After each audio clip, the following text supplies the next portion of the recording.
हाँ तो बच्चों, हमने पढ़ा था कल 7 चैप्टर, 8th क्लास में 7 चैप्टर क्या नाम था, क्या निराश हुआ जाए। क्या निराश हुआ जाए, हमने कल चैप्टर के बारे में क्या क्या पढ़ा था वो सबको पता होगा। जिसमें लेखक है वो बस की यात्रा करता है अपनी बीवी बच्चों के साथ। तो एक निर्जन स्थान पर बस क्या हो जाती है, खराब हो जाती है, और खराब हो जाने के कारण उस बस का जो कंडक्टर होता है वह दूसरी बस लेने के लिए कोई दूसरे स्थान पर चला जाता है। और चला जाता है तो उसमें जो यात्री बैठे होते हैं वो क्या समझते हैं कि ये कंडक्टर लुटेरों को बुलाने के लिए तथा डाकुओं को बुलाने के लिए गया है। अब बस में जो यात्री बैठे होते हैं वो बहुत ही घबरा जाते हैं और चिल्लाने लगते हैं तथा अपने मन में विभिन्न प्रकार की बातें सोचते हैं और ड्राइवर को मारने की तथा उसको पीटने की योजना बनाते हैं। क्या बनाते हैं? योजना बनाते हैं। लेकिन लेखक के मन में ऐसा कोई विचार नहीं है। लेकिन लेखक उसके बारे में कोई गलत विचार नहीं रखता है। तो लेखक आगे बढ़ता हुआ कहता है, देखो मैं भी बहुत भयभीत था। लेखक कह रहा है मैं बहुत डरावना हो गया था, मतलब मुझे भी बहुत डर लगा रहा था। ड्राइवर को किसी तरह मारपीट से बचाया, और मैंने ड्राइवर को किससे बचाया? जो यात्री बैठे थे उनसे बचाया पीटने से। 1.5-2 घंटे बीत गए, मेरे बच्चे भोजन और पानी के लिए व्याकुल थे। मेरी और पत्नी की हालत बुरी थी। लोगों ने ड्राइवर को मारा तो नहीं पर उसे बस से उतारकर एक जगह गिर कर रखा। कोई भी दुर्घटना होती तो पहले ड्राइवर को उतारकर एक जगह गिर कर रखा।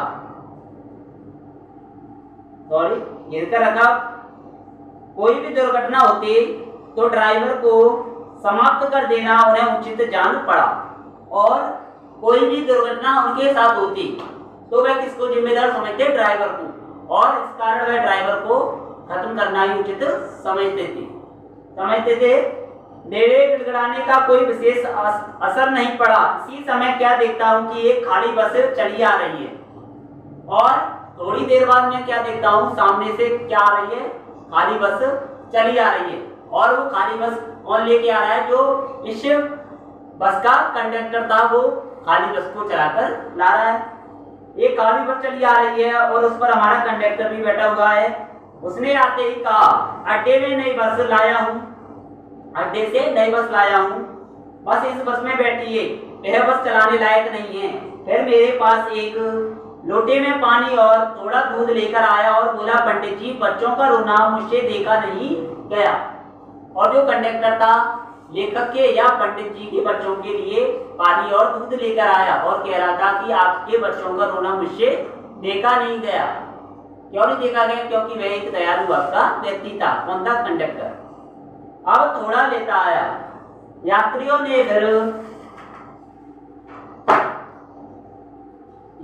ने फिर जान आई तथा यात्रियों में जान लौट के आ गई। वे उनको तसल्ली हो गई नई बस आने के बावजूद। सबने उसे धन्यवाद दिया, ड्राइवर को माफी मांगी, और 12 बजे से पहले सब लोग बस अड्डे पहुंच गए।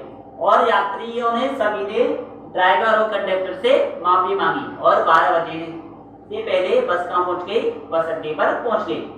कैसे कहूं कि मनुष्यता एकदम समाप्त हो गई। और लेखक कह रहा है कि मैं कैसे कहूं कि मनुष्यता एकदम समाप्त हो गई, मनुष्य में मानवता बिल्कुल खत्म हो गई। क्यों? क्योंकि जब कंडक्टर दूसरी बस को लेने गया तो लोगों के मन में संदेह हो गया कि यह लुटेरों को लेने गया है, इसलिए वहां पे एकदम मानवता समाप्त हो गई। यात्री ड्राइवर को मारने के लिए आतुर हो रहे थे। कैसे कहूं कि दया माया रही नहीं गई। जीवन में जाने कितनी ऐसी घटनाएं हुई थी जिन्हें मैं भूल नहीं सकता, और जीवन में जाने ऐसी कितनी घटनाएं जिनको मैं भुला नहीं सकता हूँ। ठगा भी गया था, धोखा भी खाया था, परंतु बहुत कम स्थलों पर विश्वासघात नाम की चीज मिलती है, और कुछ स्थान है यहाँ पे ठगा तथा धोखा मिलता है। लेकिन इनके बावजूद भी थोड़े बहुत स्थान ऐसे हैं जहाँ पे विश्वासघात नाम की चीज भी नहीं है, मतलब वहां पे विश्वासघाती लोग नहीं रहते हैं। अब केवल उन्हीं बातों का हिसाब रखो जिनमें धोखा खाया है। जो जीवन कष्टकर हो जाएगा, परंतु ऐसी घटनाएं भी बहुत कम नहीं है। जब लोगों ने अकारण सहायता की, निराश मन को ढाढ़स दिया और हिम्मत बढ़ाई, कविवर रविंद्रनाथ ठाकुर ने अपने प्रार्थना गीत में भगवान से प्रार्थना की थी कि संसार में केवल नुकसान ही उठाना पड़े, धोखा ही खाना पड़े, तो ऐसे अवसरों पर भी हे प्रभु मुझे ऐसी शक्ति दो कि मैं तुम्हारे ऊपर संदेह ना करूं। और रविंद्रनाथ ठाकुर कह रहे हैं कि संसार में केवल मुझे नुकसान उठाना पड़े और धोखा खाना ही क्यों ना पड़े, इसके लिए भगवान से प्रार्थना कर रहे हैं कि मुझे ऐसी शक्ति दो इनसे निपटने की तथा इनसे सामना करने की, मुझे ऐसी शक्ति दो। अवसरों पर भी हे प्रभु मुझे ऐसी शक्ति दो मैं तुम्हारे ऊपर संदेह ना करूं। मनुष्य की बनाई विधियां गलत नतीजे तक पहुंच रही हैं, तो इन्हें बदलना होगा। वस्तुतः आए दिन इन्हें बदला ही जा रहा है, लेकिन अब भी आशा है कि ज्योति बुझी नहीं है। महान भारतवर्ष को पाने की संभावना बनी हुई है, बनी रहेगी। मेरे मन निराश होने की जरूरत नहीं है और महान भारत के सपने को पूरा करने की आज भी लोगों में आशा है, जिज्ञासा है, जिससे उसका मन आज भी निराश नहीं हो रहा है। लेखक का मन आज भी निराश नहीं हो रहा है कुछ लोगों को देखकर कि वे भारत के सपने में अपनी अहम भूमिका निभा रहे हैं, इसलिए लेखक का मन निराश नहीं हो रहा है। अब इसमें मेरे मन निराश होने की जरूरत नहीं है और लेखक कह रहे हैं कि मेरे मन या अपने मन को तसल्ली या डांटर बनाते हुए कह रहे हैं कि हे मन तू अभी निराश मत हो, क्योंकि संसार में अभी बड़े लोग हैं जो अपने भारत को ऊंचा उठाने की सोचते हैं। चैप्टर खत्म होता है। आप देखो क्वेश्चन आंसर देखते हैं एक बार।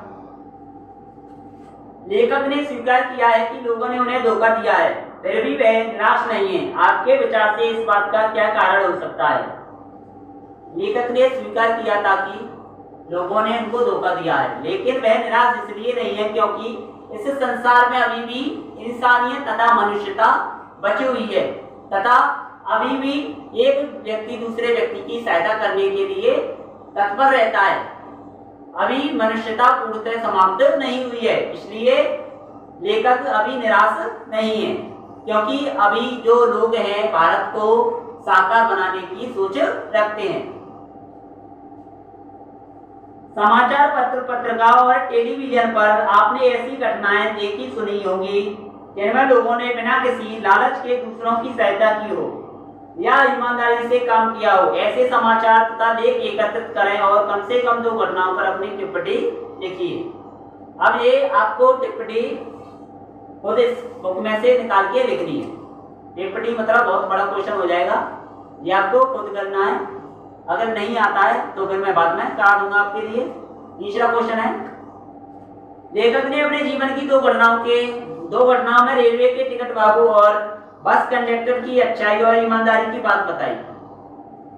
आप भी अपने किसी परिचित के साथ हुई किसी घटना के बारे में बताइए जिससे किसी के बिना किसी स्वार्थ के भलाई, ईमानदारी और अच्छाई के कार्य किए हों। और आपको भी इस क्वेश्चन का जवाब उससे रिलेटिव देना है, अपन से संबंधित देना है। लेखक कंडक्टर ने किस प्रकार क्या है टिकट बाबू और बस कंडक्टर की अच्छाई और ईमानदारी की बात सुनी है।